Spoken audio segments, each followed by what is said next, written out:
Good afternoon. We have just concluded a transformative summit with NATO's heads of state and government, with far-reaching decisions to adapt our alliance for the future.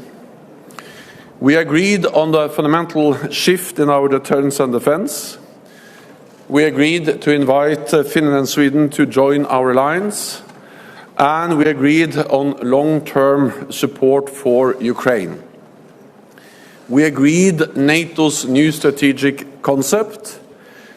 We agreed to step up in the fight against climate change and to establish a new 1 billion innovation fund. We agreed to invest more in NATO and to increase NATO's common funded budgets. And we agreed to deepen our relationships with some of the alliance's closest partners, not least in the Indo-Pacific. Our final session at the Madrid Summit focused on threats and challenges from the Middle East, North Africa and the Sahel. Insecurity in these regions has a direct impact on the security of all allies. And our new strategic concept identifies terrorism as one of the main threats to our security. Today, we reviewed our progress in the fight against terrorism in all its forms and manifestations. And we reconfirmed our commitment to continue the fight with determination and solidarity, including through intelligence sharing and support for our partners. NATO's training mission in Iraq is helping to prevent the return of ISIS. For the first time, we have just agreed a defense capacity building package for Mauritania, helping to address border security, irregular migration and terrorism. We have also agreed additional capacity building support for Tunisia and to continue supporting Jordan. We also addressed the global food crisis, which is a direct result of Russia's invasion of Ukraine. The impact is severe, including on some of the world's most vulnerable people.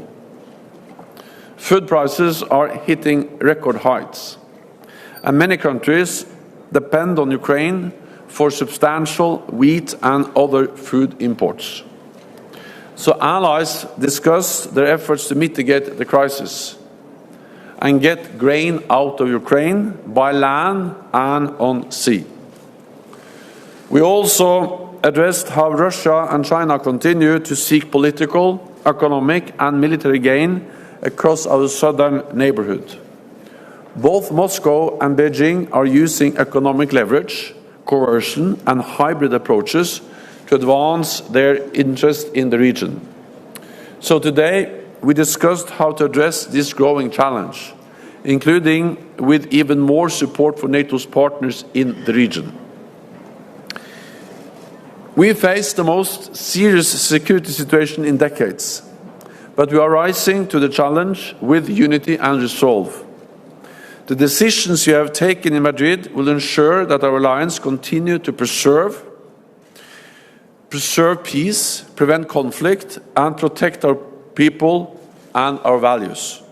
Europe and North America standing together in NATO. Let me close by thanking Prime Minister Sánchez, the Spanish government, and the people of Madrid for hosting this historic summit. An excellent way to mark 40 years of Spain's membership in NATO. We will meet again for a NATO summit in Vilnius, Lithuania next year. And with that, I'm ready to take your questions. We'll start with CNBC.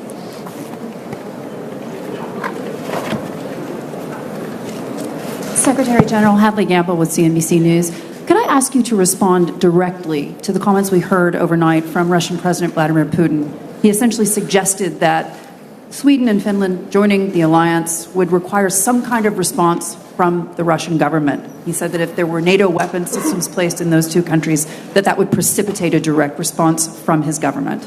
And could I also ask you to respond directly to him And when he says that at this point, Ukraine should surrender completely and all he wants is the Donbass region.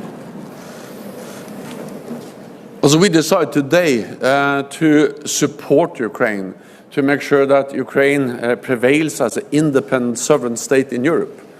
And President Putin's brutal war against Ukraine is absolutely unacceptable. It's causing a lot of death, damage for the Ukrainian people, but it also has ramifications over the whole world, not least because of the increase in food prices. So it's President Putin that should withdraw its forces and end this war immediately by stopping attacking a democratic sovereign nation and causing so much suffering in Ukraine. When it comes to Finland and Sweden are sovereign nations, and they have the right to choose their own path and to join NATO. We have welcomed them into our alliance, and we are, of course, prepared for any eventuality. But at the same time, I think what we see now in Ukraine demonstrates that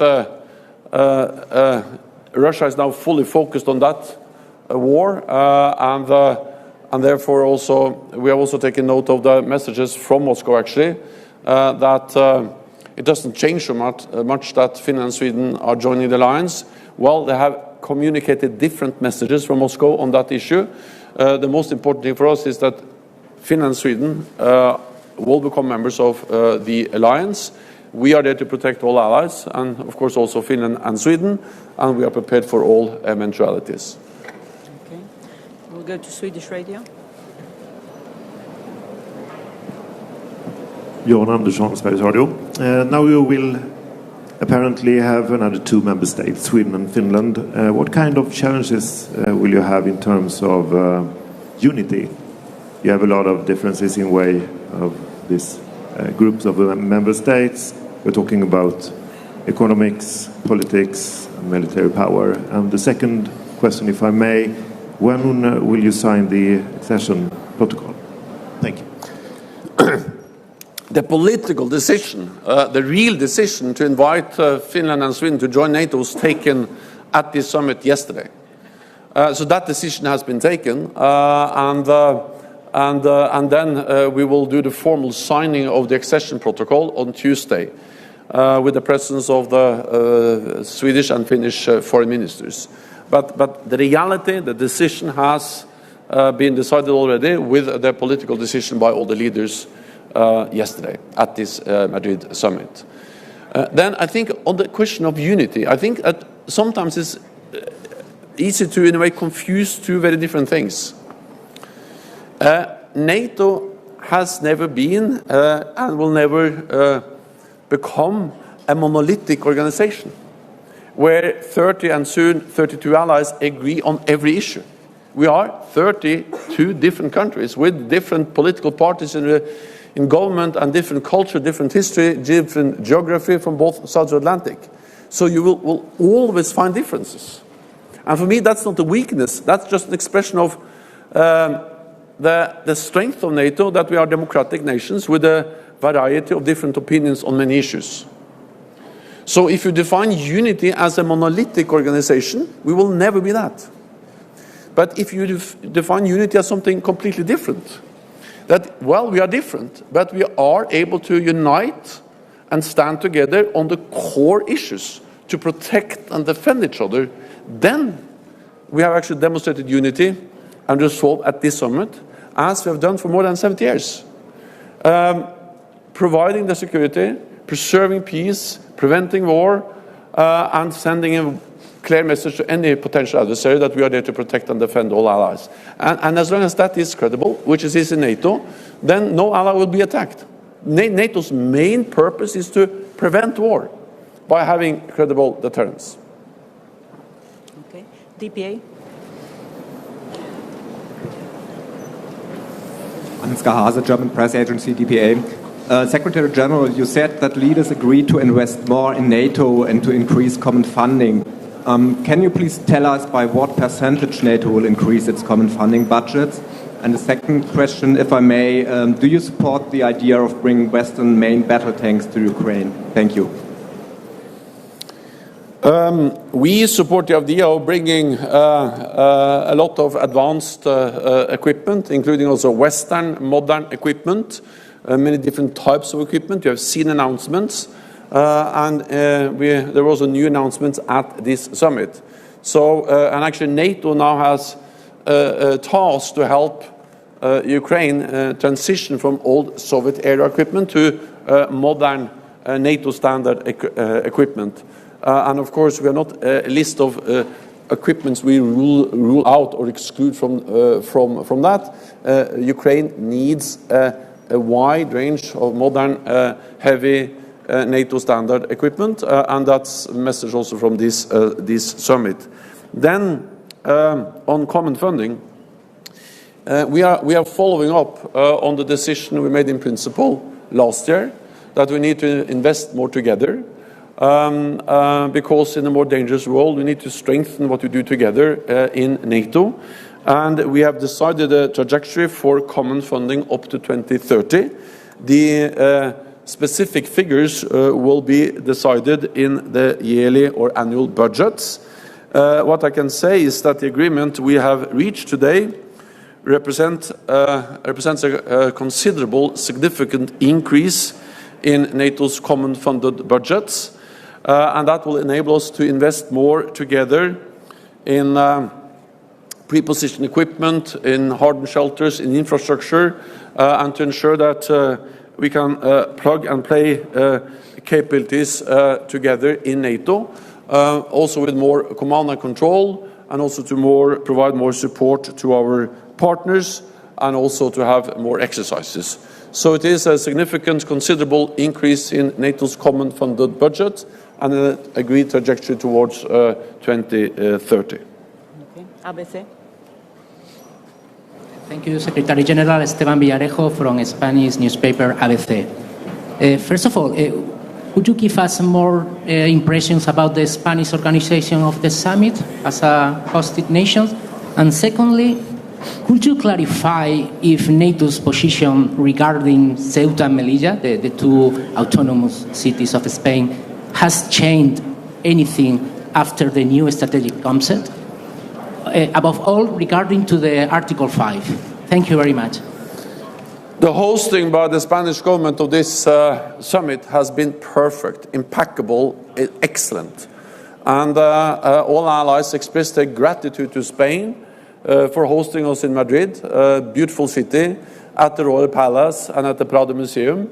And then at this conference here, where all the facilities have been in place and actually provided the best possible framework for a historic NATO summit. A summit that has taken transformative decisions for our alliance. We have the new Madrid NATO strategic concept, and we have all the other decisions. So we are extremely grateful to the Spanish government, to Pedro Sánchez, the Prime Minister, and the people of Madrid in the way you have hosted us. And also I think it demonstrates that Spain is really a highly valued and important NATO ally, and it's a very good way for Spain to celebrate, to mark the 40th anniversary of your membership. On which territories NATO protects and South America, well, NATO is there to protect all allies against any threat. At the end of the day, there will always be a political decision to invoke Article 5, but rest assured, NATO is there to protect and defend all allies. Politico. Thanks very much. David Herzenhorn with Politico Europe. Secretary General, throughout the summit and in the strategic concept, we hear echoes of the Cold War. But of course, the nuclear non-proliferation architecture has fallen away. We have unprecedented numbers of troops on the eastern flank, a hot war, not a cold war, in Ukraine. Has the world entered an era that is even more dangerous than the Cold War? And based on your discussions with leaders, do you have a sense that there's consensus and unity around what are the red lines that Russia must not cross to avoid a direct conflict with NATO? We live in a more dangerous world, and we live in a more unpredictable world, and we live in a world where we have actually hot war going on in Europe, with the large-scale military operations we haven't seen in Europe since the Second World War. And of course, this is imposing suffering on the Ukrainian people, and we see it every day, and we pay tribute to their courage, to their bravery, and we also convey that message to President Zelensky when he addressed the summit. At the same time, we also know that this can get worse, because if this becomes a full-scale war between Russia and NATO, then we'll see suffering, damage, death, destruction at a scale which is much, much worse than what we see in Ukraine today. And therefore, NATO fundamentally has two tasks. One is to provide support to Ukraine. NATO and NATO allies provide unprecedented support to Ukraine. We are stepping up, and we agreed a package at this summit. But we also have a core responsibility, of course, to prevent escalation beyond Ukraine. And that's the reason why NATO is not part of the conflict on the ground. We support our highly valued partner, Ukraine, but we're not part of the conflict. And also why we have so significantly increased our presence in the eastern part of the alliance with more than 40,000 troops under direct NATO command to remove any room for miscalculation, misunderstanding in Moscow about our readiness to protect every inch of NATO territory. And that's NATO's core responsibility, to make sure that there is no misunderstanding in the minds of any adversary, that if they do anything like what Russia has done to Georgia in 2008 or Ukraine now, that will trigger the full response from the whole alliance. And that's the main message. And that is credible, and that's the reason why we are preventing attack and preserving peace for NATO allies, close to 1 billion people. The last question will go to Deutsche Welle NPR. Hi, thank you. Terry Schultz with Deutsche Welle.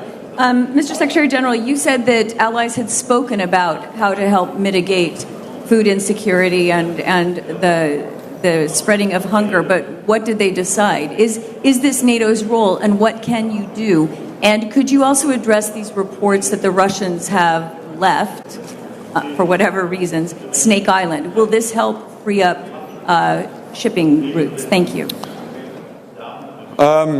So NATO allies, first of all, I think it's important that NATO allies meet and coordinate and discuss and exchange views and compare notes on the different efforts that NATO allies are involved in to try to get more grain out of Ukraine, to get food out of Ukraine.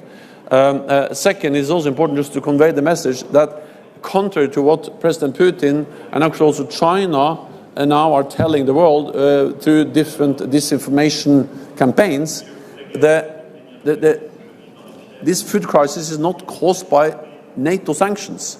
It's caused by President Putin's war. And the best way to end the food crisis is to end the war. And President Putin can end the war tomorrow by withdrawing his forces. Then different allies are involved in different ways. Turkey plays a key role in trying to facilitate some kind of agreement. Also Greece announced that they are ready to make available ships to get grain out of Ukraine. And other allies are involved in different diplomatic efforts to get some kind of agreement to allow ships to sail with food, wheat over the Black Sea. Then Lithuania, other countries also updated us on their efforts to, Romania and other countries updated us on their efforts to expand the on-land capacity by railway to transport more food on land. It's very hard to compensate fully what we can transport by ships, but on land is also a way, and several NATO allies are engaged in that. And of course, NATO's role is to protect and defend allies, and to ensure and to create a space for them to operate, and that's what we do. Thank you very much. This concludes the last press conference of the Secretary General for the summit. Thank you so much. Thank you so much. Great to have you here, you all here at this summit. Thank you.